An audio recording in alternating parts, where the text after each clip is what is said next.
You know how sometimes in life funny little things happen that change everything. Take criticism as a gift. They care enough to tell you that you're not maybe doing a great job. Admit you're not doing a great job and learn from it. Try to have every day, try to find something that you enjoyed in your job.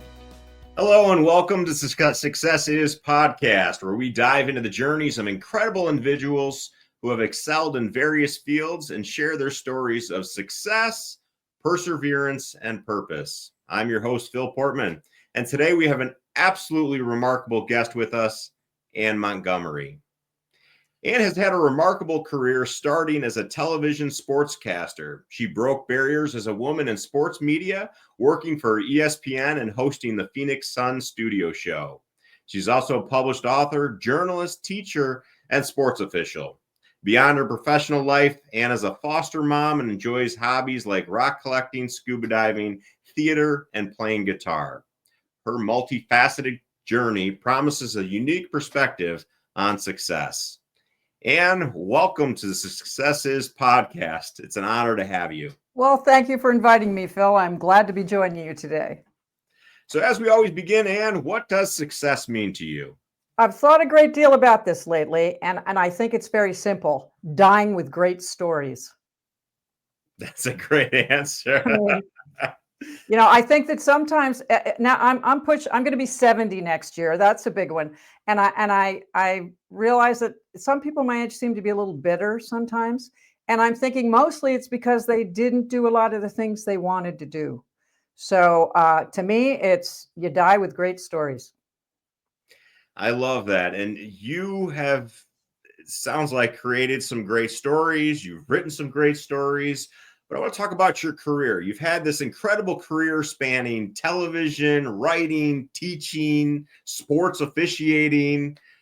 What was your first major break in broadcasting, and how did it shape your career moving forward? Well, you have to remember, I when I wanted to first be a sportscaster, it was like 1972. I was in high school. There weren't any women that did that kind of thing. I was clearly out of my mind, as my mother kept pointing out. When she said, "What do you want to be when you grow up?" And I said, "I want to be a sportscaster." And she said, "Don't be ridiculous. I'm trying to have a serious conversation with you." And so that was pretty much the way it was all through college. There simply weren't women that actually did that. It'd be one thing if you're Peggy Fleming and you're talking about ice skating in the Olympic years, but women weren't covering football or basketball or ice hockey or any of those sports. So I couldn't get a job. I couldn't get an interview. No one would even talk to me. I couldn't fill out a form. So, you know how sometimes in life, funny little things happen that change everything. And for me, that was a Washington Capitals hockey game. I went to a game with my aunt, who was more like a sister to me. She brought a friend, and he was an amateur ice hockey official. And he officiated for kids. And we're watching this horrible hockey game, as the Capitals were pretty bad. And he was bemoaning the fact that there weren't enough officials. And my aunt goes, "Oh, Annie can skate," because I was an ice dancer growing up, a terrible one, but I was one. And I said, "Yeah, I can skate." And he goes, "Well, why don't you be a hockey referee?" And I went, "Great." And it was funny because my first game was a disaster. I'd never been in hockey skates before. I spent my life in figure skates, and I didn't understand. Did you know the big difference between hockey skates and figure skates, Phil? Is it the way you stop, or? No. That's a good It's question. the blades, the edge of the blade, the toe pick of the blade. And on figure skates, we have these sharp toe picks. Hockey skates are rounded, right? So I didn't know. It didn't occur to me. And I was working in a bar in Georgetown. I'd have like 3 hours sleep before I got to my first hockey game. And it was 5-year-old kids. Have you ever seen little tiny hockey players? They're hysterical. They have like jerseys down to their ankles, and their helmets are all too big and falling rakishly to the sides, and their sticks are all sawed off. And I went out to take my first face off when 3 hours sleep. It was 6 a.m, and I fell because I'm used to being a lazy skater, leaning on those toe picks, and I fell on the ice, and I dug my skate in just reflexively to get back up, and I fell again. And so these 5-year-olds are staring down at me like, "What's wrong with the ref?" And it took me 3 times, got up. I don't remember a single thing about the rest of the game, but I do recall realizing that I didn't know enough to be a sportscaster. I grew up before Title IX. I was a skater and I swam not just for fun, and I was a skier, but I wasn't that good. So I'd never been on a team. I didn't, we didn't have that many opportunities back then.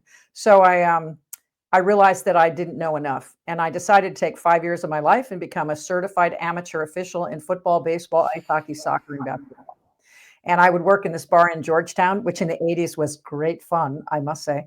And that's what I did. I worked at the restaurant. I officiated games. I became certified in those sports. And I believed in my heart that somewhere in the country, there was a forward-thinking news director who would go, oh, that girl must know what she's talking about because she's an umpire and a referee. And that's exactly what happened.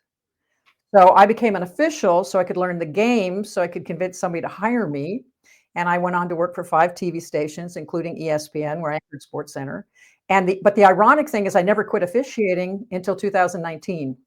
I called my last high school football game 5 years ago. And I officiated for 40 years. And today I don't miss TV. I don't miss teaching because I spent 20 years teaching, but I miss Friday night football. Now, I don't know if I answered your question or not. You absolutely did. You absolutely did. But I'd like to expand on it a little bit and say, what kind of advice would you give for women who are trying to break into a male-dominated field like you did with sports and broadcasting? Have a thick skin. People are going to behave in ways that you don't especially like sometimes. I've had people not be very nice to me, certainly as an official. I mean, when I first became an official, I thought they were mean to me because I was a girl. It was because I was wearing the uniform. When you show up with your chest protector and your shin guards at a baseball game, they hate you automatically, or stripes at a football game or a soccer game. So the bottom line is you have to be willing to not get upset, not take everything personally when people are not very nice. And in both sports broadcasting in my time, I mean, I worked in the 80s and 90s. They're just, there weren't many women doing those kinds of things back then. And officiating, same way. Mm-hmm. Don't take things personally. Learn from the criticism you receive, because a lot of times everybody gets upset. Oh, they're criticizing me. Well, why are they criticizing you? Did you learn? Did you do something wrong? Can you do it better next time? So to me, take criticism as a gift. They care enough to tell you that you're not maybe doing a great job. Admit you're not doing a great job and learn from it. And, try to have every day, try to find something that you enjoyed in your job. Yeah. So I wonder if that intense criticism and that formed a tough skin that maybe that helped you out later in life.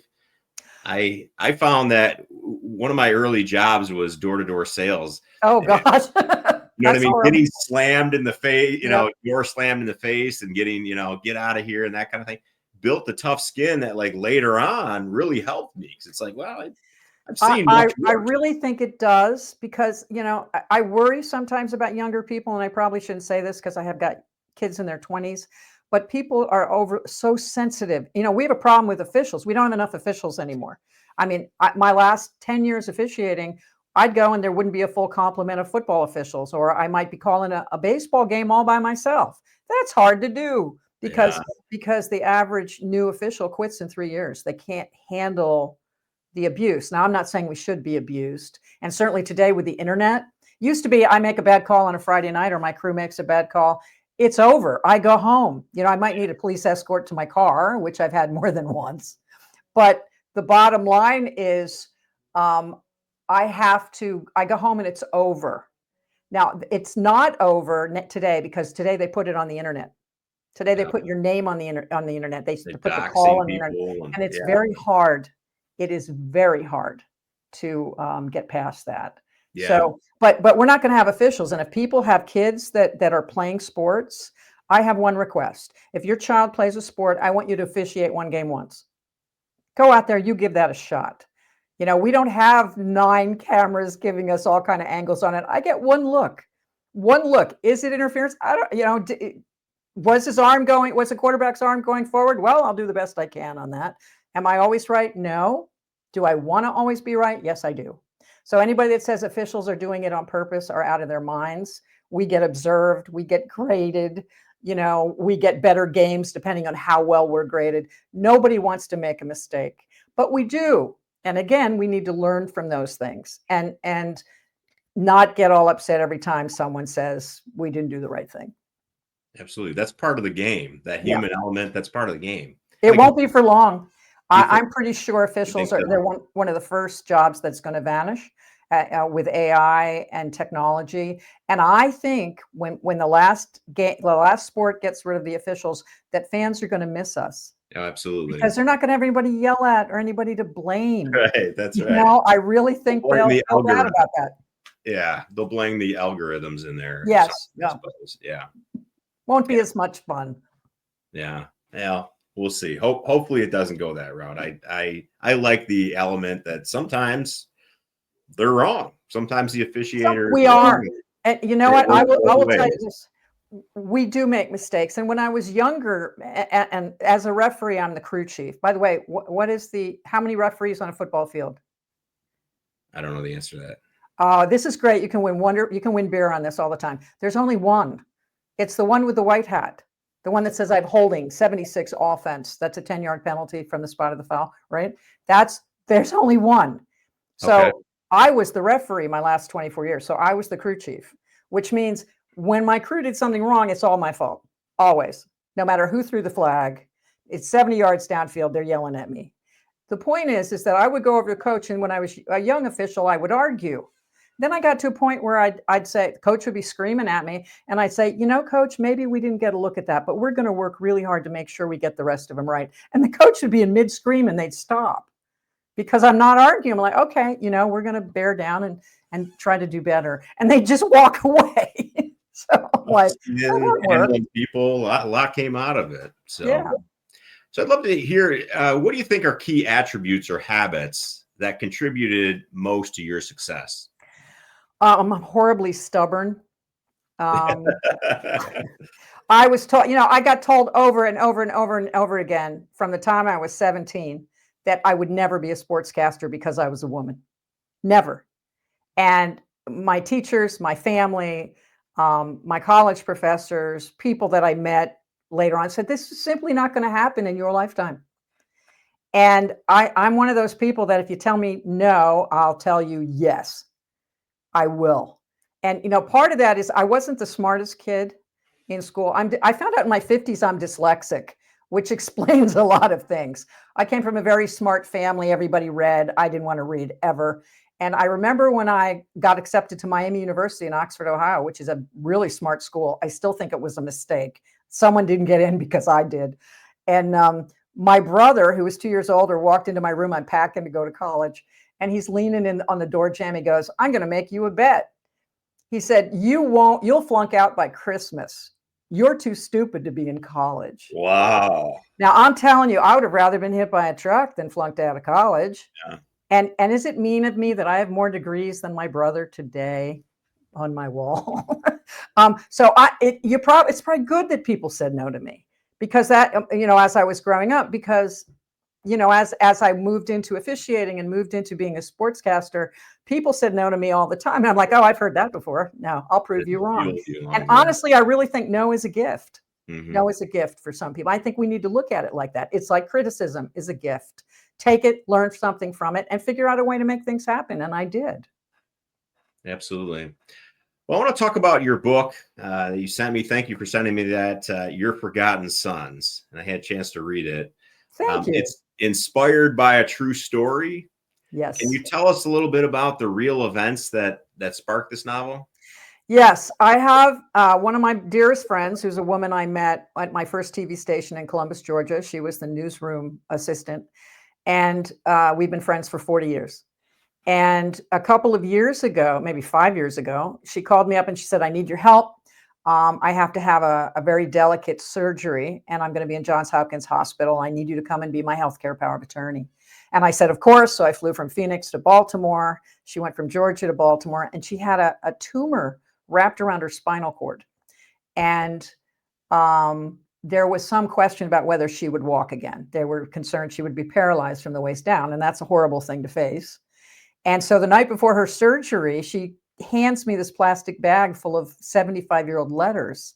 And she said, no matter what happens to me, I want you to tell Bud's story. And Bud was her uncle. And even though she's pretty young to have an uncle that was in World War II, her mother had children over 20 years. So Bud was her uncle, and Bud was a man who served in the Graves Registration Service, which is a part of the military that nobody talks about. These are the guys that locate, identify, and bury the dead. Now think about that. So I followed Bud's letters. I followed the postmarks on his letters and the dates, and I trailed him to D-Day and the Battle of the Bulge. He was with Patton in Czechoslovakia. And his job, I mean, if you've ever been to Normandy or seen pictures of Normandy, there's a beautiful, graceful cemetery there. Bud and his men built that. The United States has American cemeteries of our war dead in 26 different countries in the world. And our Graves Registration Service people built that. And, you read books about World War II, you see films about World War II, we see great battles and tanks and planes, but we don't see what happens when the battle is over. We always go to another scene or turn the page. Well, what happens is the Graves Registration Service in World War II, those men had to go pick up all the pieces. And this is something nobody likes to talk about. And I read Bud's letters, and I watched how he changed. And even though he didn't talk about what he did, in fact, the Graves Registration men were very embarrassed by what they did. They didn't feel like they were real soldiers, which is very sad. But I could see how he changed. And the reason the book is called Your Forgotten Sons is because the last letter home to his mother, Bud signed it, Your Forgotten Son. And Regina and I decided that all those men were forgotten, and that we would dedicate, and I've dedicated the book to all the men who served in the Graves Registration Service in World War II. Today, by the way, it's called the Mortuary Division, and we still have it. But today, if a soldier dies in battle, they're shipped home immediately. I mean, they're home in, 48 hours. But during World War II, that simply wasn't possible because of and remember too, it wasn't just soldiers they were burying, and it wasn't just American soldiers. When Bud hit the beaches on D-Day, there were 10,000 dead, both Allies and Germans. They all had to be buried because we funneled 186,000 Allied service people through the beaches of Normandy. You can't have bodies lying around. First of all, it's unhealthy. Secondly, it destroys morale. So they had to constantly be cleaning up the mess of war. And, I wanted the men to know that they've been remembered, because quite honestly, I've never read anything about them before, except in one book. And this book was written by Lieutenant Colonel Joseph Schoemann, who was 18 months in the Graves Registration Service during World War II. And he wrote a nonfiction book called Crosses in the Wind. Without that book, I could not have written Your Forgotten Sons, simply because I didn't truly understand what their lives looked like. But his book allowed me to see the true horrors of what they went through. And so the book is inspired by a true story, which means based on a true story means we have all the facts. We know who they talked to. We know who their friends were. I didn't know that. Quite a bit of it is fictional because I didn't know all the characters. I had to make some up. But I used Schomann's situations that his men were in and put Bud in those same situations. Yeah, no, it's great story. And I got to say, going into it, when you were describing the whole pitchfork things and stuff like that, Yeah. I was really thinking I was going to be like cringe the whole time, because it is something you don't hear about anywhere, right? No, of course not. Because the military doesn't want to talk about it either. No, I thought I was going to be cringing during the book, but I was not. It was an engaging story. It was and there's love stories in it. There's a love story in there and Yeah. stuff. And so you in the book, you explore loss and duty and the lasting impact of war. So you have all of these heavy themes, but you also balance it with hope and resilience. Can you kind of walk us through how you do that? I don't know. I have to say, I have written 9 books, 6 are published. And this was the most difficult book I've ever written, simply because of the themes in it. And it's based on a real human being. And this summer, I went to Indiana, where Bud was from. He's from Vincennes, and we had a memorial service for him. 21 gun salute, mayor proclamation. 20 of his family members came, and I got to meet them. But here's the thing, not all of them were happy with what I wrote. You know, he's a real man. And there were a couple people that were like, well, how can you say that? I said, look, it's a work of fiction. It's based on, I mean, it's inspired by Bud's life. And so it's difficult when I have all my other characters are fictional. I can do whatever I want with them. But when you're writing about a real person that has family, that's a little different. Yeah, absolutely. Well, it was an amazing book. Were there any surprises, surprise discoveries that you made while researching and in the writing process? I know it was during COVID as well, right? Yes, yes. My plan was to go to France, to go to Europe and follow in Bud's footsteps. And it was difficult because I didn't have his military records. In 1973, the military records depository in St. Louis burned to the ground. And 80% of all the Army's records alone of people who were discharged between, I think, 1918 and 1963 or something were destroyed. Bud's among them. So I didn't have and as a reporter, I wanted his records, but I had no access to them. So again, I went off those postmarks on his letters that had dates and postmarks. So I was going to follow them around. And then COVID hit. And I was like, damn, what am I supposed to do now? And I wasn't going to write it because as a reporter, when I stopped being a sports reporter, I went into print. And so I wrote about other things besides sports. And so I want to go be where the stories are. I want to see and smell and hear and taste a story. And I couldn't do that. And then I was so silly. I remembered when I was a junior in college, I went to school in Luxembourg.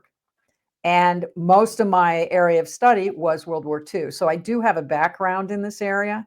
And I realized I have such fabulous memories of Luxembourg that I put him there. And that was supposed to be fictional. Well, once the book went to print, Regina contacted me and she sent me an obituary that had run in his town paper when he died. And it said he'd been in Luxembourg. Wow. And I went, oh, well, that was nice. So there's a magnificent cemetery in Luxembourg, and Patton is buried there. I don't know if you know that. And he probably built that one too with his men. Yeah.